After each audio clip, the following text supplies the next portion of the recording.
Hello guys, welcome back po dito sa ating channel. So ngayon po guys, isi-share ko po kung paano kumita dito sa coins.ph. So basic lang po ito guys, para lang po ito sa bago pa po guys no. At hindi alam kung paano itong coins.ph or crypto, paano i-withdraw guys yung kita doon sa mga website na sinishare ko po guys. So ito pong coins.ph guys, isa po siyang wallet, digital wallet like GCash no. At all in na po siya guys dahil meron siyang crypto na feature.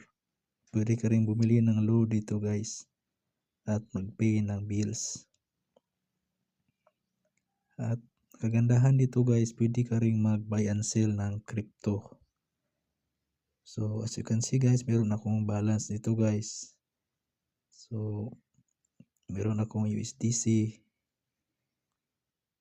at iba pang crypto guys na konting balance. So kung paano mag-register dito guys, kailangan nyo lang dito guys is mag-sign up. Meron po tayong link sa description guys. At i-verify nyo lang po guys yung ID nyo po guys. Basic lang po yung verification dyan guys. So ang susunod dito guys na ang main ko na ituturo dito guys, video. So katulad dito guys, katulad dito sa Posit Crypto, itong mga click to earn at itong Cointiply or Timebox. Ang payment dito guys is crypto. So for example itong Cointiply or Timebox na kailangan mo ng LTC.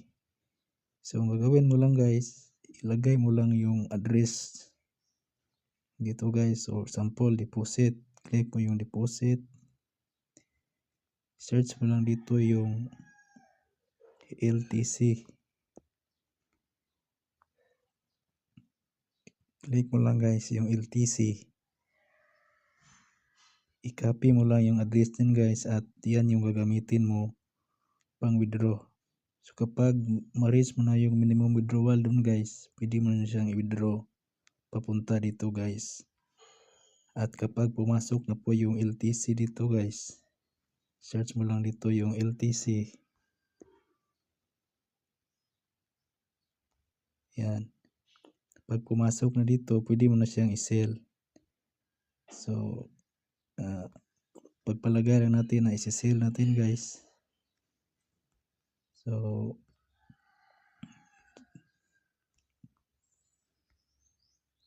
lagay natin i-sell natin. So pwede natin i-sell yung LTC dito papuntang piso. So buy and sell kasi dito guys. So ganoon lang po guys. At pwede mo na siyang i-withdraw. I-withdraw na siya guys doon sa GCash. So yun po guys.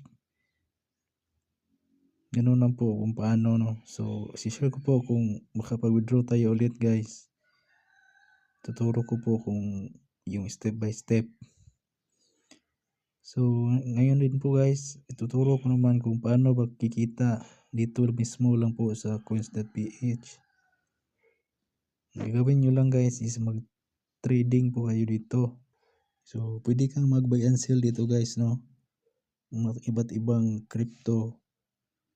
So for example, bibili ka ng US dollar. So ang US dollar guys, example ito, US dollar ito guys, itong stable coin na ito, itong USDC at USDT, US dollar rin guys.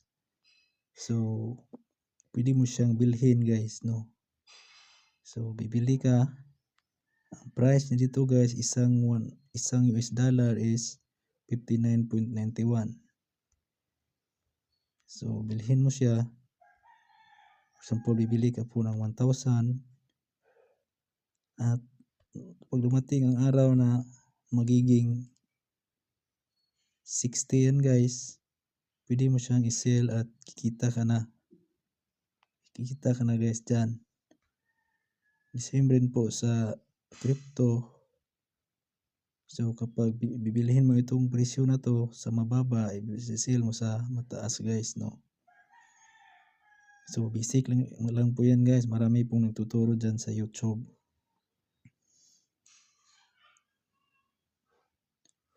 So yes, so kung gusto niyo mag-deposit dito guys, meron din sila ditong rewards guys, rewards hub. So ito na po yung kinita ko dito, 181. So ang kalagay dito, deposit at least 3,000, trade at least 4,000 to earn 12. So maliit lang po guys, no? Pero meron na po dito guys, refer friends to earn. Ayan po. Meron na pong points sa store. So parang reward guys, no? So okay din naman itong coins.ph guys, dahil 2018 pa ako gumagamit ng coins.ph guys. Wala naman akong naging problema dito guys, no? So ang kagandahan dito, pwede ko siyang madaling magamit guys, galing sa crypto wallet like MetaMask, KX, or galing sa ibang crypto exchange like Binance or Mixi. So dito ko idadaan guys papuntang GCash. So paano man, kung gusto niyo mag-deposit dito guys, pwede kayong mag-deposit guys gamit ang GCash. Punta ka lang dito sa transfer.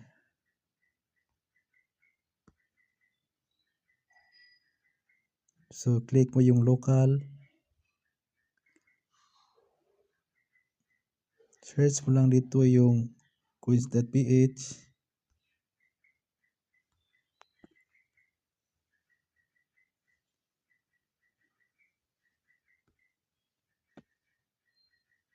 Yan po guys. Ito po guys yung coins.ph DigiPay. So ilagay mo lang dito guys yung amount, account name, yung number ng coins.ph, at yan po guys. Optional lang po itong email, then send money. Pasok na po yan dito guys, no? So ganoon lang po paano gumamit ito guys. At